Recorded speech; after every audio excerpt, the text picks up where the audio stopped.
All right. Last but not least, we have one of the best baseball films that I've ever watched, and one that needs to be talked about way more than it actually is. So it's called The Fan. It came out in 1996. It's rated R. It's an hour and 56 minutes. We have Robert De Niro as Gil Reynard.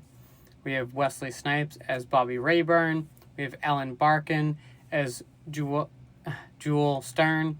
We have Benicio del Toro as Juan Primo.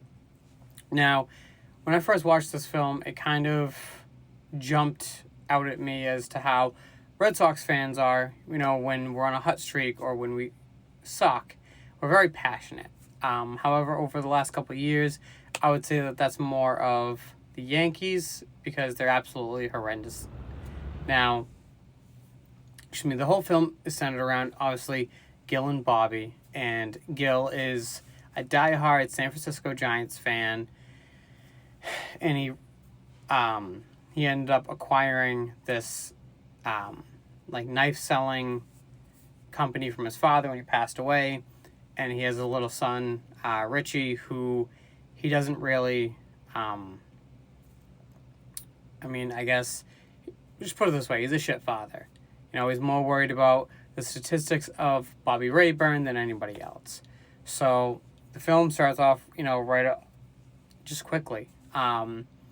We get introduced to Gil first as he's hearing over the radio that the Giants just signed Bobby Rayburn to a giant contract or whatever, and he is absolutely obsessed.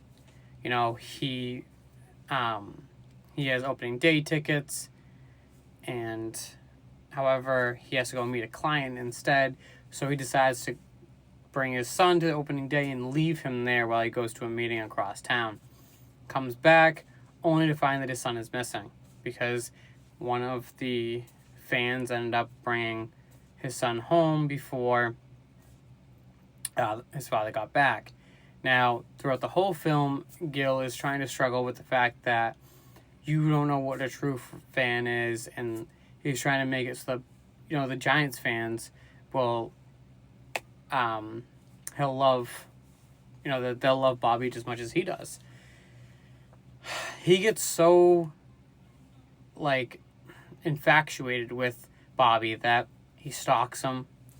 He ends up trying to help him as much as he can, and he ends up getting a one-on-one conversation with Bobby. And when Bobby explains that, he just doesn't care about the game. It's just a game. It's not, there's more things in life that are important. Sorry about that. Gil just snaps. And it kind of trickles from there. It's definitely hard to watch at some points, but it shows how crazy fans can really be and how these celebrities are exactly what they are. They're ball players. It's what their job is. IMDb gave it a 5.9 out of 10. I give it a 5 out of 5. Like I said, it's very, should be talked about more, and it's not. Even so, to the point that there's no way to stream this. So if you find a way to watch it, I highly suggest check it out. Let me know what you think.